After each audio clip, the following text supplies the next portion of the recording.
জলছড়া প্রাথমিক বিদ্যালয়ের উদ্যোগে প্রাতঃস্মরণীয় মনীষী বিদ্যাসাগরের মূর্তির আনুষ্ঠানিক উদ্বোধন। আপনারা দেখছেন STSP নিউজ বাংলা, সবার খবর সবার আগে। প্রিয় দর্শক, আপনারা দেখুন সেই আনুষ্ঠানিক বিদ্যাসাগরের মূর্তি উদ্বোধনের নানান দৃশ্য এবং বিদ্যাসাগরকে নিয়ে মনজ্ঞ আলোচনার অনুষ্ঠান। STSP নিউজ বাংলা, সবার খবর সবার আগে। জলছড়া থেকে রাজীব পাত্রের রিপোর্ট, সঙ্গে আমি শ্যামাপদ প্রামাণিক।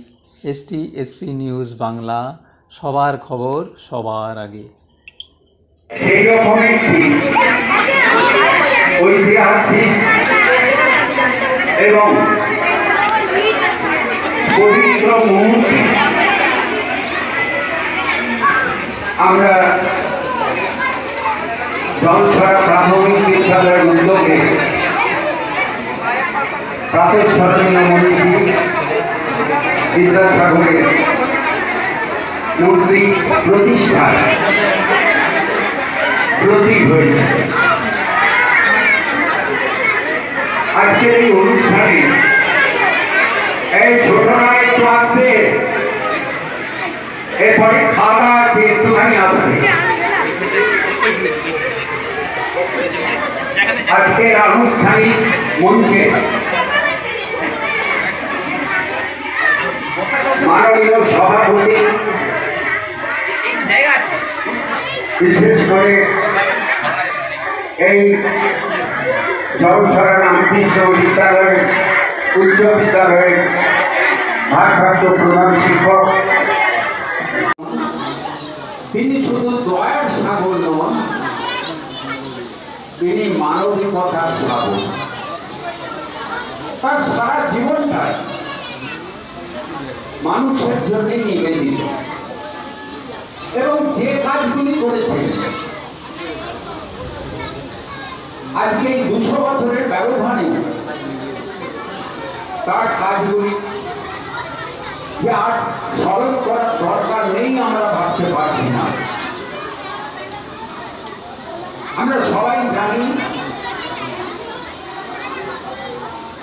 বিধবা বিবাহ প্রচলন করেছেন, বাল্য বিবাহ রোধ করার চেষ্টা করেছেন, নারীর শিক্ষার ব্যাপারে তার জীবনের প্রধান কর্তব্য বলে মনে করেছেন। কিন্তু আশ্চর্যের বিষয়, সেই বিদ্যাসাগরের জন্মস্থান ঘাটাল মহকুমাতে বাল্য বিবাহ এখনো হচ্ছে। বিশ্বকবি রবীন্দ্রনাথ তার বিদ্যাসাগর চরিত্র রচনায় বলেছেন,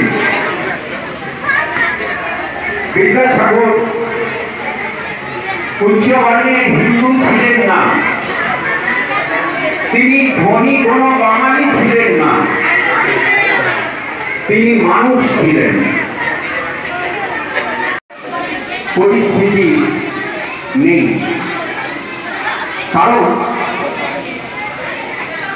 আজকে দিন থেকে যারা এই ঘরে আছে প্রত্যেকে খুবই আনন্দের দিন বলি গ্রহণ করেছে, আমিও করেছি।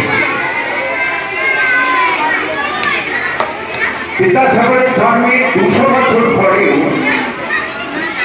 এই বিদ্যালয়ে এবং আগামীকালও এই বিদ্যালয়ে বিদ্যাসাগরের মূর্তি প্রতিষ্ঠা একটি তো হয়ে গেল এবং আগামীকাল একটি হওয়ার কথা ছিল, সেটিও হবে। এই যে ঘটনা, নিঃসন্দেহে খুবই তাৎপর্যপূর্ণ